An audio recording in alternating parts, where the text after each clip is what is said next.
બગદાણા વિવાદમાં જયરાજ આહિર સહિત 4 લોકોએ જામીન અરજી કરી છે, જેને લઈ આજે નવનીત બાલદિયાએ પણ વાંધા અરજી કરી છે। જયરાજ આહિરને જામીન ન મળે તે માટે વાંધા અરજી મૂકવામાં આવી છે।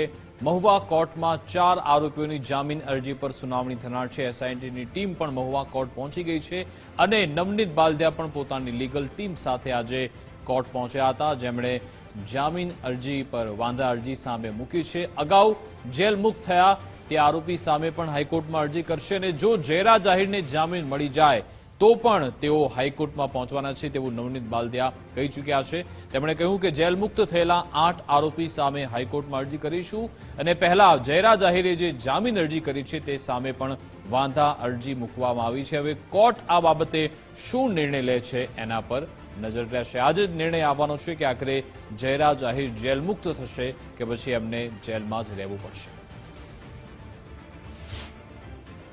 જે આરોપીએ જામીન અરજી મૂકી છે એ બાબતે અમારે લીગલ ટીમ દ્વારા જે વાંધા રજૂ કરવાના છે જામીન અરજી વિરુદ્ધ, એના માટે અમે આજે આવેલા છીએ।